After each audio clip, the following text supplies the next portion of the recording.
My name is Barry Allen, and I am the fastest man alive.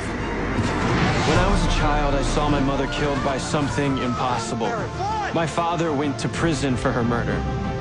Then an accident made me the impossible.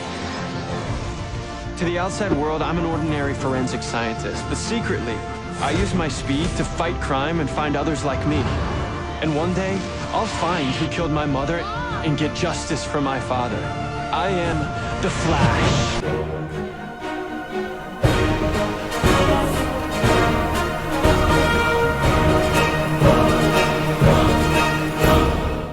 What's up, DC Nation? Welcome back to another video. And guys, if you're new to the channel, make sure to subscribe. Channel looks great, DC content every day that you don't want to miss. And if you end up liking the video, give a big thumbs up, guys. It really helps the channel, and it's helping me reach that 1,000 subscribers. All right, but guys, today I'm doing my flash reaction to the latest episode, A Girl Named Sue. And guys, this episode brings like a big thing that's been going on this season, kind of not like conclusion, but to its like big climax. Well, kind of like a beginning actually.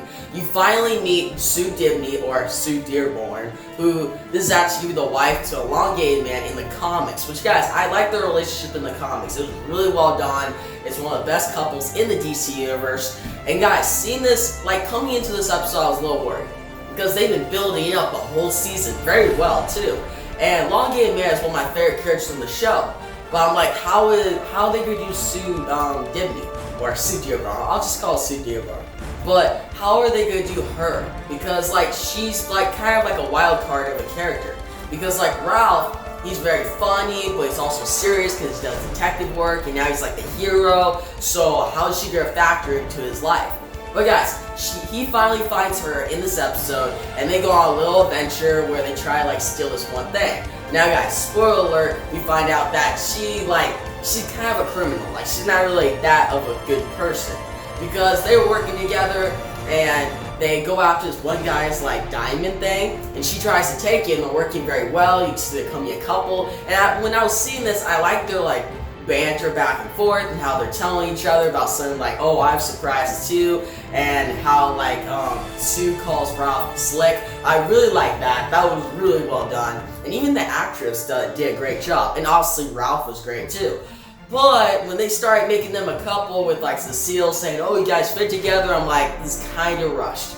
Like it was funny, like the one episode when Ralph was like, oh, I gotta search for her, and one of the members of Team Flash was like, oh, you're going after her a lot, and Ralph's like, well, she won't become my wife. I was like, okay, that's fine, like that's fine, because it's like a reference to the comics. But when we got into the middle of this episode, when they're starting to actually go into it, I'm like, they just met, like they can't come like a relationship yet. So I was happy that she finally turned a corner and kind of came like a villain, not like a villain, but like an antagonist in a way, like kind of like an anti-hero, because she like actually traps him in this like locker place where they like found the diamond, and she goes off on her merry way. And guys, she's about to die, then Elongated Man shows up, and they actually fight off like this other guy. But then the one girl, what's her name? Oh, Ultraviolet. She shows up. And it's actually a good action sequence, but it always makes me laugh when you have like Elongated Man, he goes to save somebody, he gets like taken down, and oh, we got so like Sue kicking ass. Like, okay,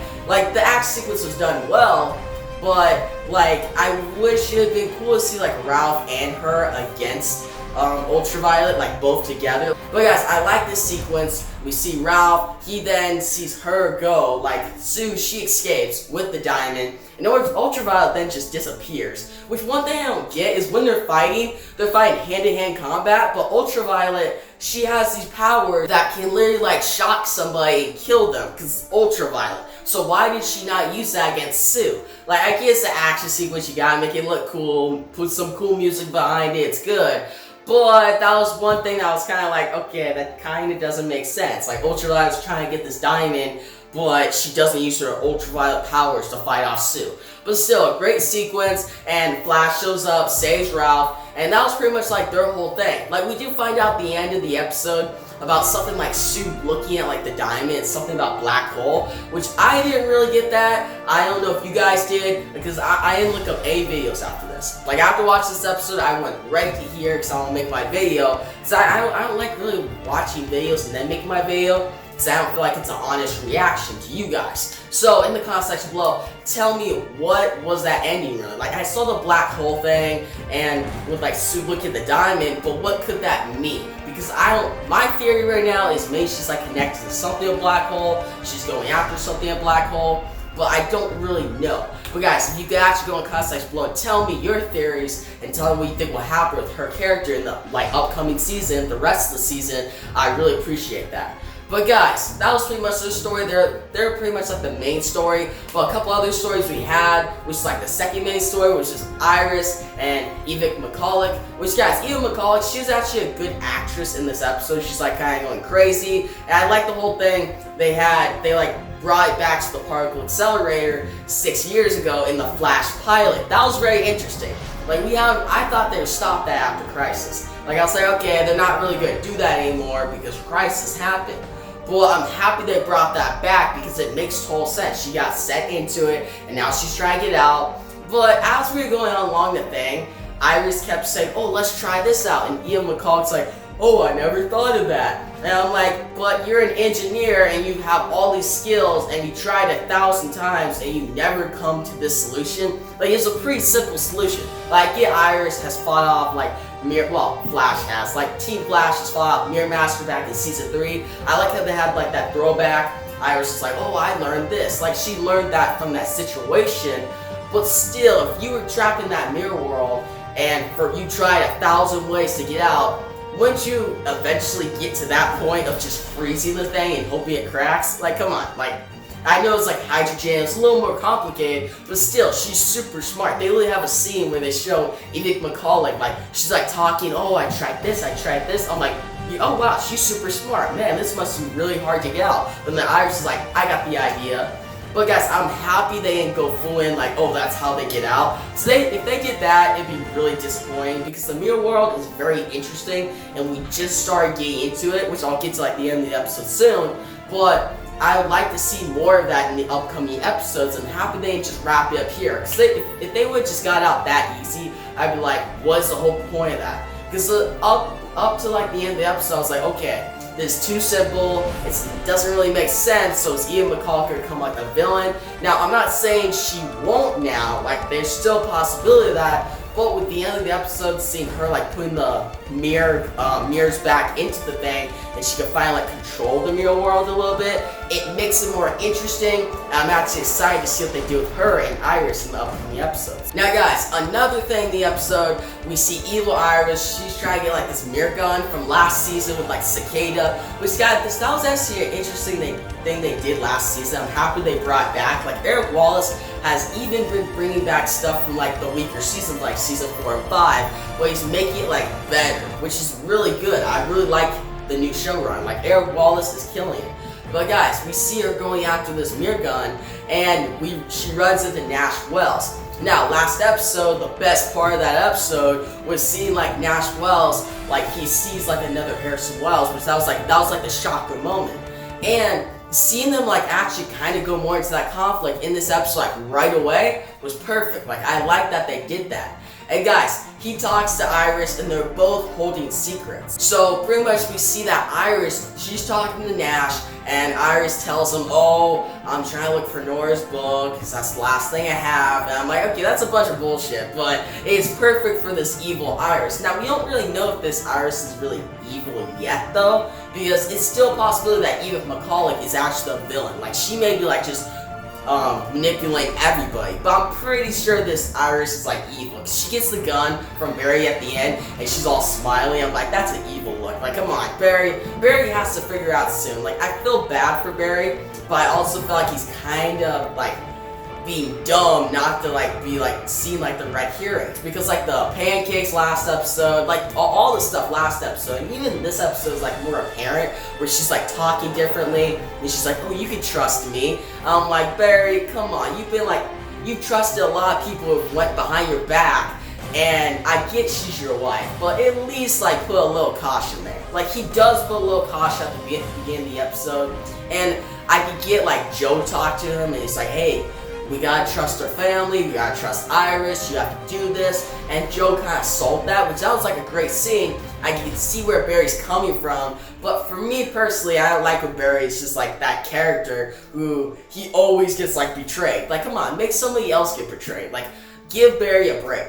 But guys, we see this evil Iris, she's down there, and Nash is talking to her, and as Nash is like talking to her, he sees behind her the other Harrison Wells. Now, this other Harrison Wells is kind of like a devil in his ear. This other Harrison Wells is like, oh, tell her your secret. He's like kind of like making Nash nervous, and it's really interesting. I'm hoping to see more of this in the upcoming episodes. Like, obviously, the next episode will be a Gorilla Grodd. I saw the teaser for that. That looks really dope, guys. That looks awesome. Like, Barry's going to fight Gorilla Grodd again. Really cool. We'll also see more of the Mirrorworld. That'll be a really great episode, and it'll probably be one of the best episodes of the season yet. But a couple episodes later, it's like the exorcism of Nash Wells, which I'm really excited for that one now. Like, when they revealed the titles like a couple weeks ago, and I was like, that one kind of feels like a wild card. Like, how they could do that makes kind of no sense because Nash's character is done after Pariah. But now that they brought this whole Harrison Wells thing in, I'm like, wow, this just got a lot more interesting. And guys, after at the end of the Iris and Nash scene, you see Nash get like a book, and he like says, it says on Harrison Wells' journal or something like that. And I'm like, okay, so could this be the original Harrison Wells, like a very OG original Harrison Wells? Like, not Ear Barthong, the one that Reverse Flash killed. Like, if they did that, that'd be new, it'd be very interesting. But then again, if they do Harry, that'd be even more cool. Like, it just opens up a lot of possibilities that could be really cool in the upcoming episodes. So I'm super excited for that, guys. But other than that, there's no Killer Frost in this episode, no Cisco. Cisco's coming back in a couple episodes. And other characters were not really in the episodes, like Allegra, which I'm fine because they're in the last episode. Like, Flash has been managing its cast very good. Like, this season, like, something that Arrow's had a problem with in its, like, seasons, like Season 7, Season 6, is it has too many characters. And it tries to juggle so many plots with these characters in one episode. Where Flash pretty much has, like, the same amount of characters now.